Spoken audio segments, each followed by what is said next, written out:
Hey folks, welcome back, and on a very cluttered workbench, and you can't see most of the clutter, which is good. I have been transferring every single bottle of tester's paint I have to a, well, this is not a tester's marked one, but to squeeze bottles, and it has been a pain in the butt, but I've been busy and doing other projects. But I have a really cool unboxing. I'm super excited to do it. It's a pretty rare kit to get your hands on these days. And let me explain. Well, you can see it right here. And what makes it really rare is this scale, which you can't see because of the glare from the lights. It's 148. So I still keep up. I'm retired from the military now for about 2 years. I still keep up with as much as I can. It's rough. Let me tell you, when you go from having a security clearance and having a pretty cool security clearance that lets you know about a lot of stuff to not, and having to keep pace with, open source internet, it's painful, man. It's painful. But so the Army is looking at putting together a new scout reconnaissance high-tech attack helicopter, and the Bell 360 Invictus was just released to the public recently for the first time. Here's what it looks like.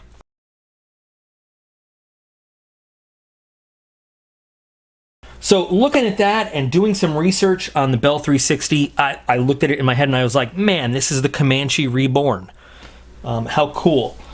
And I've been, reading up on it and doing as much research as I could. Again, man, I wish I could still plug into restricted systems like SIPR and some of the higher systems and read up on it. But anyway, got me thinking about way back in the 90s when we thought we were going to get the RAH-66 Comanche, which basically was a cost overrun nightmare.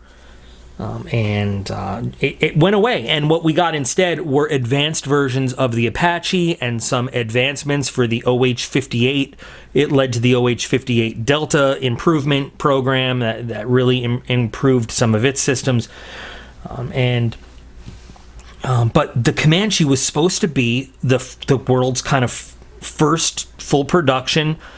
Nothing on a helicopter is ever going to be fully stealth, because as long as you got those rotors turning, you're going to see that thing on a radar. But, here's some right angles, which are going to, but anyway, okay, we're not going to get into that. The Comanche was supposed to incorporate some low observable technology, was supposed to cut the radar signature of the helicopter a bit, and was supposed to incorporate, cutting edge for the time, the best computer systems, the best, the best technology they could come up with for a helicopter that was going to fill the role of the scout, of the attack helicopter, do it all.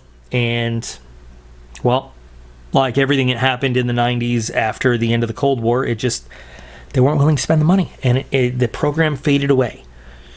So there's plenty of kits in 172 scale. You go looking on eBay, you might even find some on Amazon. They're everywhere and they're cheap. Finding one in 148 is a real challenge.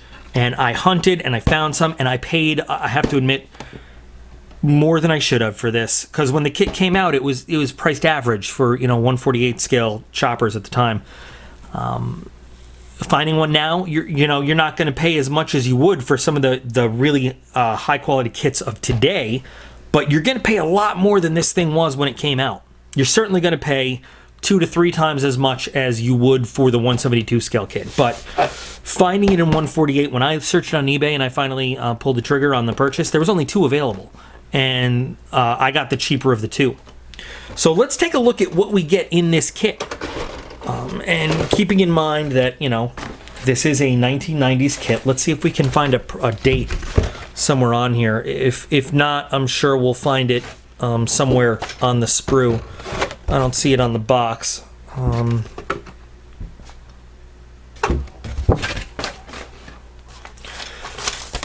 But I'm sure we'll find it somewhere on here when the kit was made. So, testers, Italeri. This was, I think, maybe before they became one company. I'm not exactly sure. But multiple language instructions. All right, so you have a parts tree diagram here. Now this is a secondhand kit, so some of the parts are off and in baggies, but that's okay. The kit is complete. That's what's important. So you got two sprues of pieces, and then one sprue of clear parts. Pretty standard instructions for the time, if you look at everything. Detailed enough to get you by. You compare this to modern day instructions. Some are full color coded, better drawings. Some are even pictures, computer printed instructions. These are all right though. These will get us through for the assembly. Not bad. Looks like we may have the option of building it wheels up, wheels down. I'm probably going to do wheels down. I may do a wheels up on a flight base like I did the video. If you haven't seen my video on how to do a really quick, easy, and inexpensive in-flight base, there'll be a link in the video description. And I'll probably do an end screen, little picture thing that you can click on.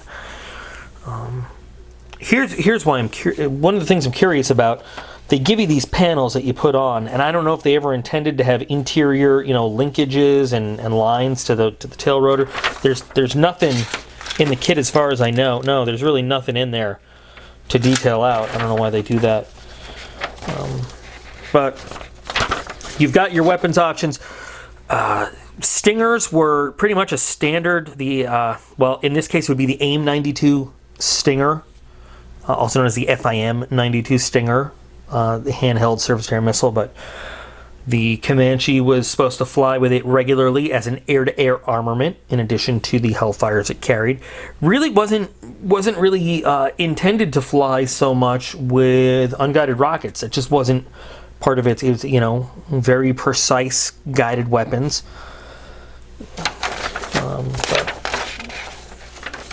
And then final assembly, and then there's really just the one marking scheme it ever flew in as it was being tested in standard Army Hilo OD green, olive drab.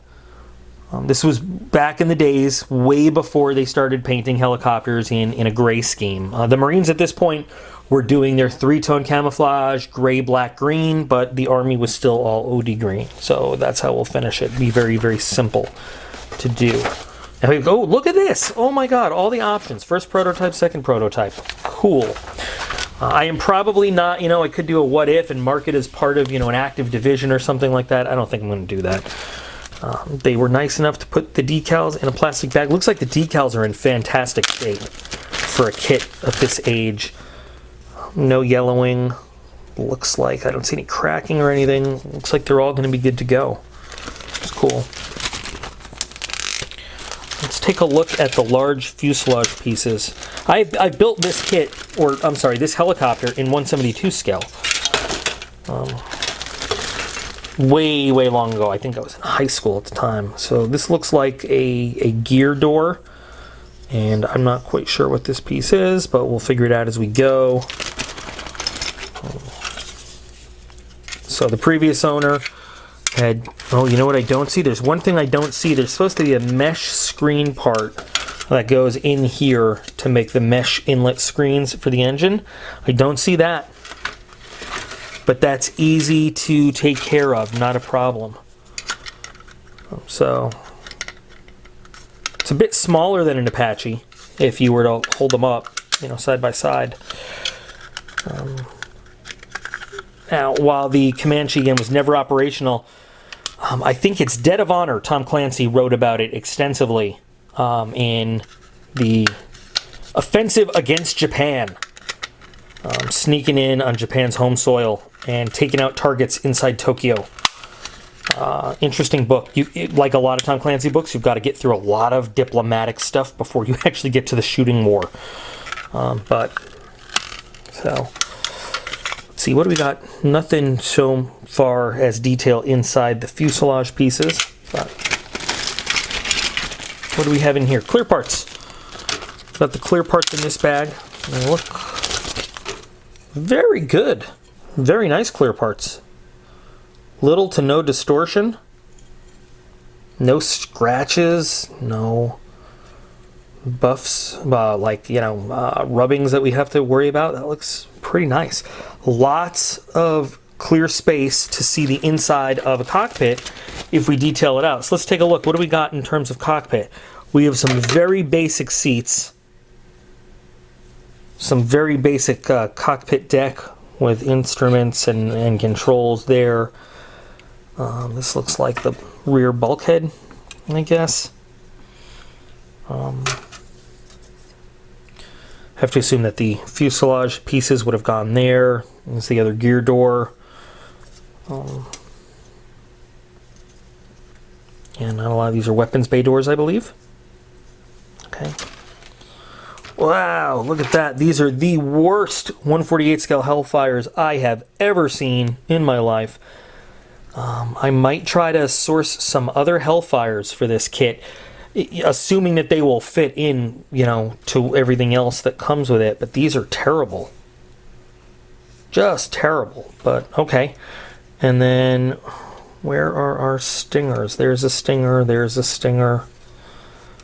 Rotor hub, blades, tail rotor, you know, stub wings. Now, the Comanche could fly without the stub wings for a better LO effect, or if it needed to go on like a real anti-armor roll, you know, fly without them as a scout or on an anti-armor roll as like an attack helicopter, they could mount it for the extra Hellfires. I think I'll model it with the stub wings for more Hellfires. Can you see the detail on the control panels? Now, there's no decals for it or anything, so that's going to be all painting, and that's going to be a lot of dry brushing and just painting, unless I can find, I know there's not a photo etch set that's made for this. Maybe I can find a photo etch set that would fit into that we can use. I don't know. I'm not sure. You know, a lot about the helicopter, internal-wise, was classified when this kit was made. So there's not a lot of good detail, and you can tell there's just not a lot of good detail on these instrument panels. Just some basic. They probably got some PR or promo shots and said, that's what it looks like. But plastic doesn't seem too tough. Doesn't seem real soft either. You know, it's not... We want to be a little careful when we cut... but it doesn't seem like too hard or anything either. So I'm really looking forward to getting started on this. Now, of course, I've got some other projects we've got to finish up first, but with the Army kicking off their new helicopter campaign, I think this would be really cool to do and finish up. Maybe we'll even get ourselves, you know, a modern, current era produced Apache or something, and compare just the generalities of the molds and everything, and of the production. Actually, you know what, I forgot. So yeah, recessed panel lines and everything. So that's pretty cool. So this really should be a fun and cool kit to do. And like I said, hard to get your hands on a 148 scale of this. So I'm really thrilled that I was able to find one, and this should be a really good one to do when it's all finished. And I'm quite certain that a lot of the work that went into this probably, you know, is buried into the Bell 360 one way or another. The research or the design or something. I mean, I'm sure that there's some kind of transfer of information from when they were working on this guy. So what do you guys think of the kit? I'm just super excited to have found a 148 scale. I've been looking for one for a while. I really have. And, you know, here it is. So...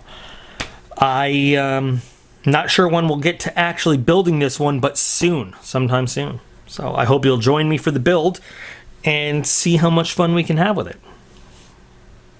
All right, well, thanks for joining me for this unboxing. If you guys have comments, or anybody out there has built it and has some tips or any info to share about it, and want to talk about your experience, please feel free. That'd be cool, but otherwise, I will see you guys next time.